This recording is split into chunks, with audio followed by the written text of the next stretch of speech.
You are listening to Level Up Your Gaming Podcast, Episode 31, Miscellaneous Accounting, Equipment, and Others. Today we talk about managing your players' equipment, supplies, and money. We discuss why you may want to keep track of your players' inventory, and why you may want to ignore it completely. We explain how to make the equipment and dwindling supplies a fun part of the game as well. If you'd like to participate in the discussion or leave us feedback, you can contact us at levelupyourgamingpodcast@gmail.com.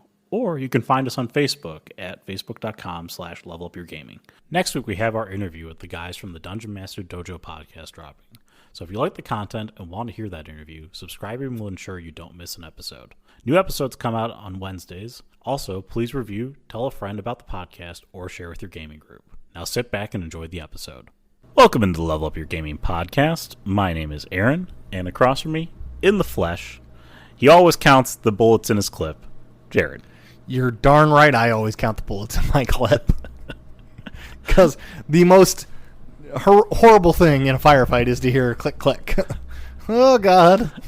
You start to learn to do that if you're ever at a range somewhere.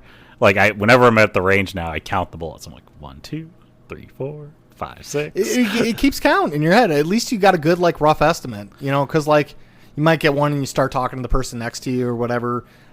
You kind of lose track, but you're like, it was 8 or 9. If I'm in the middle of some chaos, I don't care if there's an extra, maybe 1 or 2 shots. I don't want to hear click click. I was out at the range with my dad, and we were firing the AR that they got, and so they've been loading. It can take a 30 bullet clip, but they've been loading 20 bullets into the clip. Right. Just they make 20 bullet magazines, right? They do, yeah, but they just happen to have 2 30 bullet clips. Okay. That came with the AR, I think. And so yeah, they typically do. But my dad divided them into 20 bullets each. He said it's a more manageable number to fire. Do they have a easy clip loader? With the AR, they don't need it, but with all the pistol, yeah, they have the easy clip loader. Oh God, I fucking love that thing. Save your thumbs. I would never load a 9mm clip without a clip loader. It's okay. Your thumbs are bleeding by the end. Side story here in terms of game and how all this kind of relates into game here. I remember back when we were 13, whatever, doing game whatnot, and I'm just like, if I needed to in the middle of combat, I could just load a clip. And I'm like, I had no idea. Okay, you cannot do that. That's an impossibility. Crap! I dropped another one. Okay, if you come back for it later, you could maybe shim 3 bullets into the clip. Yeah. Okay, and that'd be 4 rounds of combat. Aha! Success! I got 3 more bullets. Jesus, I have to admit, my laziness with loading mags. Yeah, I mean, the only magazine that I will load in the middle of some shit would be a shotgun, because I'm fast on shotgun mags, but I can load that tube real quick. Well, yeah, but you can do that. Yeah, with the pistol though, your magazine. Once you're out of the magazines, you're done. There was a time when my friends and I, we actually used to. You'd have to hold. So we fired the clay pigeon out into the field. You'd call pull. You had to drop, do a push up, load the shotgun, cock it. Yeah, you told me about that when you were doing it with rack and all them. Dude, those are crazy times. Back at the end of high school, college right there. College was first and second year of college. To reminisce. But today we're going to talk about. This was actually technically all on topic. This was on topic, actually. Today we're going to talk about miscellaneous accounting, things that you probably wouldn't want to talk about normally, but equipment and other things. So, Jared, I'm going to let you get us started here. So, to all of our listeners, a public announcement. Public service announcement? Public service announcement. I have attempted to be the accountant of all of my players, keeping track of all their bullets, how many rations they've had. Perhaps you are that person. Perhaps you can create spreadsheets upon spreadsheets and keeping track of every round, and that's what you spend most of your time doing. Don't. It's not worth it. Don't. It's not worth it because you are wasting so much freaking time on story development, making sure that your character has eaten enough. Do they have enough ounces of water? Are they encumbered? You have enough to worry about. You do. I mean, to think that you are going to work on maintaining your character players' equipment for all your players at your table. Imagine if you just had one, okay, which would be tough to tell your story and manage another person. Mm-hmm. Now double that. Now double that again. Now double that again, because that's some of the tables that you have there. Imagine if you took that to a convention, okay? Yeah, okay, you're just... it's just a mistake. A convention is completely impossible. Yeah, it's impossible. Like, people... I really respect those storytellers who do take on the responsibility of convention storytelling. Because, I mean, like, you could essentially have rampant cheating going on. I mean, it's a zoo. Rampant. I can't imagine. Like... Just like... I think the largest we ever got, we were at 10 players at our table. Okay? Yes, I think that's the largest we ever had. That was a frickin' zoo. It was. I don't think I've ever done a larger game than 10 people. I mean, that was crazy as is, comparatively to what other people manage. I know there are some large gaming groups out there with like 6 to 8 people on a regular, and God bless you storytellers. That I mean, like, I've done it, and we had a pretty large group for a very long time, but it was when I was younger and inexperienced, so I didn't care about the details. Yes, you didn't care about the details at all. No. So, rule numero uno: make your players keep track of all of the equipment that they have, especially with us modern storytellers. Bullets is a big thing. When it comes down to accounting and making sure that they have enough of this, enough of that, it really comes down to 3 things: bullets, bread, and water. I mean, that is the essence of any survival game, because there are a lot of great games that I've seen coming out that center around zombie apocalypse survival and stuff like that. Do they have enough bullets? Do they have bread? Enough water? And some people will include gasoline, especially in the post-apocalyptic world. Now, some of these systems will come with pre-created methodologies to keep track. Like, if they travel from city A to city B, it is 3 tanks of gas. Do they have 3 tanks of gas? Do they have enough jerry cans? Or they'll keep track of it by some artificial system that they've developed. One thing I can tell you as a fellow storyteller is when they give you these artificial systems, or if you are centering a game around the idea of survival, I'm going to impress upon you with one thing. Look at one of probably the most popular zombie TV shows to ever come out, The Walking Dead, right? Mm-hmm. The story is not about bullets, bread, and water. The story is about surviving as a human being during these times. How do you maintain your humanity when inhumanity has become what's centered around you? It's the loss of Rick's humanity and so on and so forth. You're going to be like, survival. Wouldn't it be great to, like... Because deep down, like, I am a little prepper, and like, one day the zombies are going to come down my street and I'm going to give them hell. God forbid the dead should rise. God forbid the dead should rise. God forbid. So, the thing is that you're going to be tempted to make survival systems be the base of your game. Survival systems, driving systems, combat systems, all these things can never be the center point or focal point of your game. The center point or the focal point of your game is going back to some of the most basics. Am I having fun? Are my players having fun? And what story I'm going to tell? What is the story that we're walking through as a group of people? And when you bring that into the game, when you step away from systems, because like there was one wow, I changed the position of my mic and you can really hear that position change. I know. All of our listeners are like, thank God he finally figured that out. Only took him like 6 months. When I put it in front of my face. When I keep it where it's supposed to be, suddenly it changes drastically. But there was Palladium Games put out Teenage Mutant Ninja Turtles, and that was one of the first gaming systems I ever played. Actually, it was the first. Yeah. First game I ever played was Teenage Mutant Ninja Turtles with my brother and Tom. And I was probably like 8 or 9 years old. But Teenage Mutant Ninja Turtles, they have a system called Roadhogs, right? And it gives you everything when it comes down to vehicles. It gives you everything. This is how you drive. This is how you dodge while driving. This is how you use a turret while driving. This is how you repair while driving. It is entirely centered around driving, which Roadhogs. Come on. Yeah. But the problem is that they're like, hey, look at this system that we give you.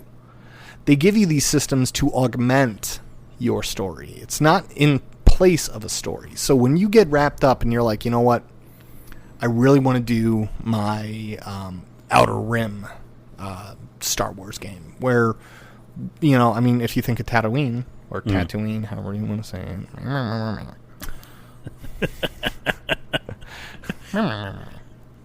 That's in lieu of. That's how Jared hears arguments. That's how. So, when you've got Tatooine and you think of the struggle of the people of Tatooine, they're moisture farmers, for God's sakes. For heaven's sakes, there are people that are mining water. Okay, that is a dangerous situation to be in, and you've always dreamed of Outer Rims, man. I'm finally gonna, like, how cool would it be to hear the story? We all think of the movie of, like, the moisture farmers trying to survive under Imperial boot. And when it comes down to it, you gotta ask yourself, is what story is there? And will I enjoy telling that story? Not watching it. Will I enjoy telling it? And will my friends enjoy being that story and involving themselves in that story? And if the answer to both those questions is yes, my blessings, go forth. Go forth. Take the bull by the horns, engage, but put your story first, your struggle of the moisture farmer on Tatooine second. Like, how many cans of water did we get today? That's got to come second. Now, if you are perhaps saying, I would like to explore some of this, there's a great way, because I myself have thought about this in the past. I'm like, I would like them to run out of shit and do like a real wilderness survival game, because I'm a nut. I'm a wilderness survival nut. My kitchen table is literally full of survival gear right now. Oh, yeah, it is. Yeah, there's a backpack over there. It's got some flashlights. Yeah, got some bars and some other things. Yeah. Allie and I are going hiking. We were supposed to go tomorrow, but the park's closed. Oh. So we're going to go hiking down at Starved Rock. So the thing is that if you want to explore that, now I'm going to use D&D because it's a very easy situation to get involved in. They've got their wagon. Yeah. Right? And you're like, I really want them to feel the pinch of water in our desert scene. I want them to feel that because that's a theme that I want going. The thing is, you don't have to keep track of how many water skins that they have filled up. How many water skins because I've done this. I've done it. People, please, I have been here. How many miles can a horse travel? He's been there, done that. Got how much water does a horse need to drink in order to survive in a desert? The answer is a lot. But if you want them to feel the pinch of survival, don't have them go through this desert wasteland where you're just sitting there kicking off boxes like, they used another water skin. Have the freaking wagon catch fire. Boom, water's gone. If you want them to feel the pinch, something dramatic can happen so water becomes a scarcity. Food becomes a scarcity. And then you're getting down to the real story that you want to tell is, what do people do in survival situations when they have nothing about them? Because the thing is the story isn't, you're running out of water. The story really the drama comes into play when you ran out of water and you see somebody sitting there drinking from a cool canteen and all you've got is a knife. Do I mug him? Do I ask him? Hey, buddy, can I have some water? What happens when he says no? I want to watch you die in this desert. This is my entertainment. I'm a moisture farmer. This is what I do. I watch people trudging through the desert. I'm like, yeah, he's gonna get it. The drama comes from when it's out. It doesn't come from running low. Your players aren't going to be like, stab him so freaking hard. And then the cleric comes up and is like, no, don't stab anybody. The drama won't come when the water's down to this much, because the cleric can be like, we have this much water, we should really give it to the warrior because he's thinking about stabbing us and drinking our blood. You can satiate the warrior by giving him more water. It's when the water runs out. It's when the drama occurs. It's when the magazine, when they hear that sharp click, they feel the whole slide come back. That's when the drama occurs. That's when the oh crap. I can if our listeners ever get the opportunity to go to a range that's outdoors, and then you can do a really hot reload. So, pull off a whole clip, drop it, drag another clip in there, and slap it and pull off a whole other clip again. It's exhilarating. Oh my God. Getting hot just thinking about it. But there's nothing like it. Because trust me, your adrenaline comes up, and your player's adrenaline will come up when you're sitting there counting their bullets. Because I do keep track of bullets during combats. I best believe that I'm like, Aaron's running low on that clip. I know he is. Oh, run out, you bastard. But again, you shouldn't have to feel like you need to be the one to inventory their clip. Really, what you should be doing is there are no magic clips in D&D. There are no magic quivers in D&D. In D&D. There are no magic clips in White Wolf or Star Wars. There are no E-clips are pretty big. Again, eventually they're going to run out of bullets. So when you're like, they've been firing that clip of silver ammunition for several rounds, and they've just been firing away. Like, it's got to be running out of bullets soon. Okay, if they aren't keeping let's make it now. If they aren't keeping track, you can just make it run out. Hey, and you can make that a cool scene. As you fire that last round, you feel the slide, pull back on the receiver and lock into place, and you realize you have no more bullets. Or like Jared said, with water, you're in the desert. You go to take the last swig from your canteen, and you have no more water. Because, again, the drama comes into it. Now, if that is a theme, you're going to have the players being like, you will have to, you have to have a level of trust with your players, that you're not trying to screw them because you find it funny. You ran out of water because I'm trying to give you a dramatic situation to engage in that's going to be fun. Again, listen to our Should Nots episode. You shouldn't be adversarial. You shouldn't be. With your players. Right now, if I had Aaron and Brian, and I told them their clip ran out, Aaron wouldn't be like, I'm pretty sure I only pulled off like 6, but, there was one guy, and he wouldn't start doing the math in his head. He'd be like, opportunity to do a hot load. Yeah, drop that mag, slap in a new one. Boom, bring it forward this line and just start railing off rounds. It's because there's a trust that has developed between my players and I, that they know I'm not adversarial. If your players are going to argue it, or if you know that this is going to be a big deal when you're like, you take the last swig and the water runs out. And there's one guy who's going to be like, well, we topped off in Talahampur, and then, there was that small caravan that we did trade for 3 gallons of... If you know this is going to be a big deal with your players, the question comes down to, is it fun for you? Is it fun for your players? If you know one of your players is going to shit a brick the minute that you question his capabilities as quartermaster, okay, maybe you should explore other themes. Avoid that one, because it's not, unless this is intending. And then if you are going to intentionally have this situation, you need to intentionally be keeping track. Maybe politely check in with that player, like, how is the water situation looking? And watch them do the freaking math and be like, oh my God, we've only got a gallon left.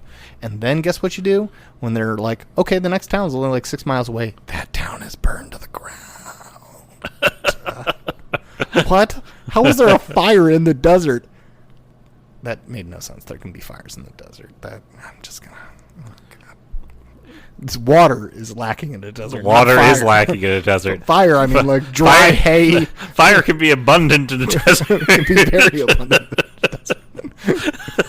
We had a whole war where we essentially lit a desert on fire. You've got a much better shot of finding fire in a desert than water. Can I have some fire? Sure, here you go. Yeah, we're handing out for free over there. We're fresh up on fire. Here you go. There you go. Have 2. Got any water?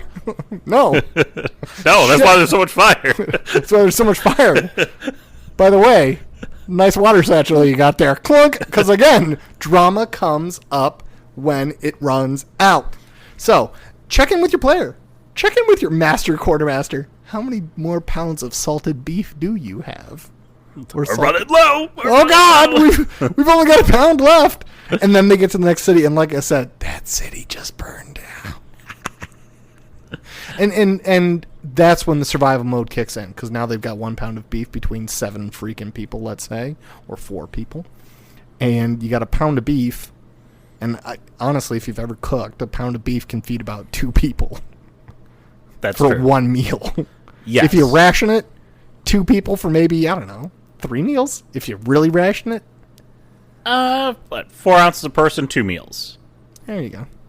So, if you really ration it, 3 ounces a person, 3 meals. Okay, you got a day's worth of food left, and that's on rationed meals. And it's also not very satisfying meals. Because I have experimented with this kind of survival situation before. I did. One game that I ran with Brian and I were in college, and we went to the same college together.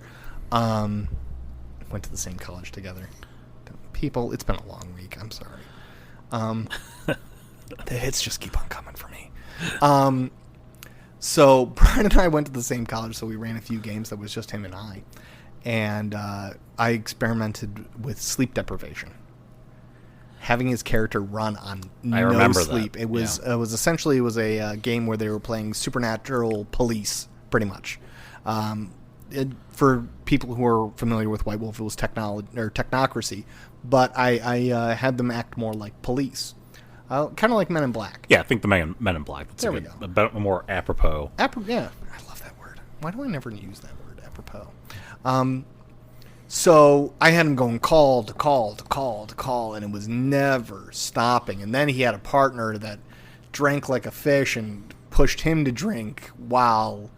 And I'd gotten the idea from Nicolas Cage, Bringing Out the Dead with Nicolas Cage, where essentially he plays a paramedic who doesn't sleep for days. And it was a great game. Brian and I had a boatload of fun. Brian ended up crashing his squad car, or his partner crashed. One of them crashed the squad car because not only were they sleep deprived, they were drunk, and just, I mean, demolished it and just like ran away. They just ran away from the car. They weren't going to get caught in the thing. So it was a great experience. But it lasted for one night. That's all we did. We didn't make a big deal of it, because here's the other thing. Okay, I have developed my great warrior. We have lasted several battles, or my great Jedi master, and I have lasted several battles against Sith and the whole 9 yards. You're really going to take me down because I ran out of freaking water? Are you freaking nuts? That is not the way to bring down your Jedi master. No, it's just a taste of something within a larger campaign. It makes you think like, whoa, that's a really unique thing that happened during my large campaign. It's a great episode. Yeah. Great episode within the campaign. Great moment within the campaign to kind of bring that stuff up. And just make sure you have the drama there. Make sure there is an asshole who's drinking his canteen, and they come up and they're like, "Can we have some water?" And he's like, "No." And I think that's a really good point to make about the equipment and whatnot. Really, only have them inventory equipment that you intend on making scarce at some point, because for the most part, aside from kind of marking down your equipment and kind of knowing what you have, again, this kind of goes back to like, don't make them mark it down to the batteries. Make them mark down the important stuff. Okay, if you make enough games where they need a flashlight, eventually they'll start putting flashlights in their equipment. Okay, God, I have loved doing that. You always get us with it. It's like and you're now in a. But my players have adapted. Each one of you bastards, I think, have flashlight keychains. Well, yeah, Just in everybody case. has a flashlight now. Everybody's got a cell phone which has a flashlight on it. I mean, Yeah, that's very convenient. I think most of my players also always carry a pocket knife. we always carry a pocket knife. I started to adapt where if I'm now doing kind of like more of a tactical type game, like we're doing the investigators right now, I'll always put radios on my person. Radios are great. Because every time we start a scene, we're like, okay, you're going to go this way and I'm going to go this way. And we can't use our phones and talk to one another. And I go, why don't we have radios? Like, why did this never occur to us that, we needed some way to communicate? And I can't call you right now because you're sneaking around the back. So, I'm too sexy for my shirt. Like, what the hell? Right in the middle of an ambush. And and then when you come into combat, the other one is bullets. The how much ammunition do you have on you? Because we play Modern Knights. If you're doing this in D&D, how many arrows does your ranger have on them? How many? You've got to make sure that they know how limited their supplies are, and they play like they're limited on supplies. Yep. And one of my so this I promised Aaron before this podcast I would allude to a game that I've been developing probably over the course of 2 years. The story for it, because this one took me forever to crack. Because Aaron and I were actually talking about my evolution as a storyteller, which is something we're actually going to do a podcast on. It's in the hopper. It's in the hopper. It's in the hopper. But we're going to do it later. But it's a story that I've been looking to crack for several years, and I finally figured out a way. And there is one crucial. There's an element that they will run to for safety that I want to make scarce at one point. I want it for a dramatic scene where something valuable of theirs will run out. The question is that if you are doing a zombie survival game and you've run out of water. Why am I saying it like that? Water. I don't know. You're putting weird emphasis on different syllables. Water. Is it wheatons? It's like in Philadelphia they say water. It's a Philadelphia thing. The great Commonwealth of Pennsylvania. How I miss you. So in that, getting away from my water side. If you are going to do a scene or a night that's going to center on the survival focus, and you're creating dramatic situations, there has to be resolution to that situation. And that was something that I realized when I was building this game, and I'm like, I want that scene. Yeah. That I was like, shit, I've got no material resupply for that. Because here's the thing. You can't drag out the survival situation forever. Players are just going to begin getting frustrated and be like, you know what, dude? I'm sick of every 5 minutes we run out of water. I'm sick of every 5 minutes. I want to hit something. It gets tired. This is true in any game. It gets tired when you continue to perpetuate a theme that keeps happening. We talked about it can't rain every day. You can't run out of water every 5 minutes. Every 5 minutes. So I guess when it comes down to accounting and miscellaneous items, bullets I see. Try to have your players keep track of bullets, arrows, water and bread, and sometimes gasoline. Really what you want to do if you are looking to be an accountant on that, just have it run out when you want to create a dramatic situation about it. Don't have it become a theme of your game. Like I said, there are games out there that the entire system is built upon the survival mode. Mm-hmm. I've read the book. It was a zombie game, and I forget the title of it. But the whole thing was like, when will they find the next settlement? It was like Oregon Trail with zombies, which actually is a video game. I have it on my phone. So the other thing is am I a stickler for equipment? So I tend to kind of allude to my players. Now, Aaron, I think our next podcast is probably going to center around Aaron's very successful one-night game. I'm probably going to end up interviewing him about it. Yeah. For once, I'll shut the hell up, and Aaron will be like the main voice. What? But the Aaron ran a very, very successful... Shit. Lost my... Oh, he ran a very successful one-night game, and he actually had a flashback scene. So we started off the game in the middle of the action almost. Just almost. Very, very close to it. And then once we had gotten our hands around the situation, he then went back in time and was like, what are you loading up with? And it was great because Brian and I played off that scene each other very well because my character was like, I'm bringing a bag of guns. And Brian's character, I think he has the flaw optimist. He's an optimist. He's an internal optimist. Yes. And he's like, we're not going to need a bag of guns. And for the rest of that game session, my character kept screaming, wouldn't it be great to have a bag of guns right now? Oh, if they only brought the bag of guns. Oh, it was things such would a have been game. slightly different. It wouldn't have been very different. It just would have been slightly different. So when entering a combat scene, I always kind of advise my players of certain factors. Before my red light game, which took place during the winter in Minnesota. No disrespect to all of our Minnesota listeners. You have a wonderful state that I wish I could live in because it's super cold and I love the cold. I think I'm part frost giant. But I told them, like, hey guys, it's really cold up in Minnesota, and like my guys geared up with all the weather gear they wanted, and I did introduce the dramatic moment very briefly. It was maybe 2 or 3 scenes where the wind was howling and it was so bad, but the point wasn't to keep my players inside, even though they were suffering bashing damage for every minute they were out there. It was to keep all the other people inside, so the town was eerily desolate. Which just...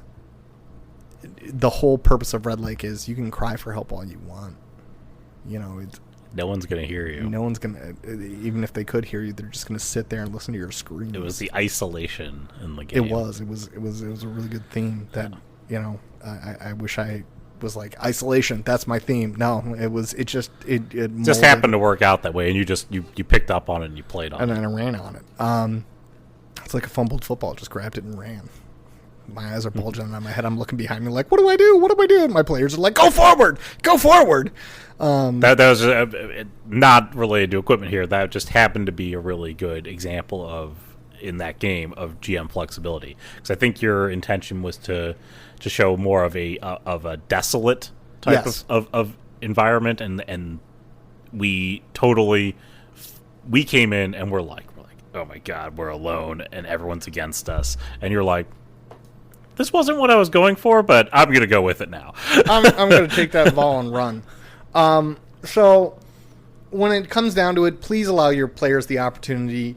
Sometimes ambushes are great for like, hey, you don't have your sword buckled on you, and there are plenty of pictures of our fighting men and women, engaging people in their underwear in Afghanistan. The Afghanis do, the Taliban and Al Qaeda enjoy engaging our soldiers and really early in the morning. So you'll see the occasional soldier out there in his briefs and body armor. But that's great for that scene. But give your players the heads up, like, you are heading into an Arctic area. It is known for... Try to give them enough clues. If equipment is going to be necessary that they do not normally pack, try to give them enough clues that, by the way, maybe you want to consider some heavy coats. You've noticed that as you were traveling over the last 3 days that it gets colder and progressively colder. Hey guys, do you think at our next stop we should pick up some... You keep passing fur salesmen. They're selling... Exactly. There are indicators all over this world, unless you are literally in the middle of God's nowhere and you have lost the sense of, I don't know, feeling, and notice a substantial temperature, because there's no line that you cross where it's nice and warm, and then, oh my god, unless you live in Chicago, because that's unless a front moves in on you, but that's a whole weather conversation. That's a whole weather conversation. But we can get into that later, because I did take that class. I did teach weather in when I taught science. Oh, I did.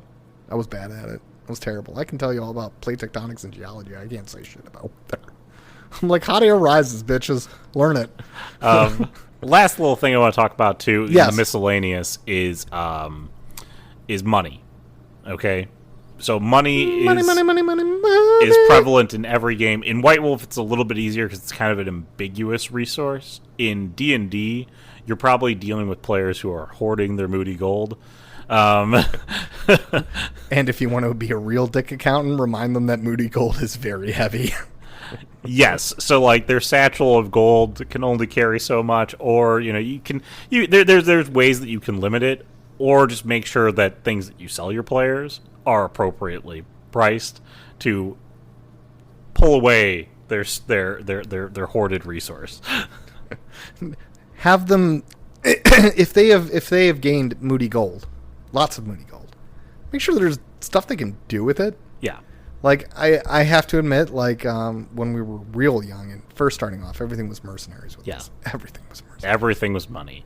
And everything was money. And, like, my players never spent a dime. I think we had one character with, like, $1 trillion. We were the most frugal mercenary. Like, they didn't even have houses. They lived like hobos with just, like, rolls of cash in the back of their car. They didn't even have cars. I don't recall you guys ever having a car. I don't think we ever needed them. Wait, again, most of it was just combat. Age 13, everything was just shooting shit. Shooting shit. And giant rutabagas. Giant rutabaga. Yeah, I'm... man, I look back at that, I shake my head. I laugh. Those were such amazing times of innocence. And you know, that's why I really love this podcast, is we can hopefully skip some of you storytellers who are just starting off over the age of innocence and stupidity. Yeah. I'm hoping that if you're young and you're listening to this, or if you've been gaming for a couple of years and you've been listening to this, that you take something away from it in terms of going, boy, they've really been through some shit. they have played consistently for over 2 decades, and maybe we should listen to them. You know, because I feel that even LARP storytellers can walk away. You know, there's always room as a training specialist. There's always room for improvement. There's always room to sharpen those skills, and I've just been sharpening them over 20 years. I'm hoping that we can sharpen them over a course of nice 40 some odd minutes. Well, that's beautiful. See, I end with poetry, motherfucker. You do end with poetry. You're very good at it. So we will end it there. Yes, that was poetic. If you like the podcast, you want to get a hold of us, give us some feedback, want to talk about some topics, levelupyourgamingpodcast@gmail.com. Also, please review, subscribe, rate us on sites. You don't have to leave a review if you don't want to, but the review would help as well. I like positive and negative and constructive feedback. Send us the constructive feedback to the email. Leave us awesome 5-star reviews on the. See, I like constructive feedback, even if it's some suggestions on how we can improve. That'd be great. And share with a friend, share with your gaming group, tell everybody about it.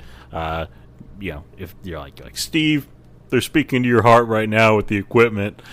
Send them to the equipment episode. Yeah, your group quartermaster really needs to hear this episode so they can realize, man, I'm being a jerk to my storyteller when I'm like, we still have 5 pounds of salted pork.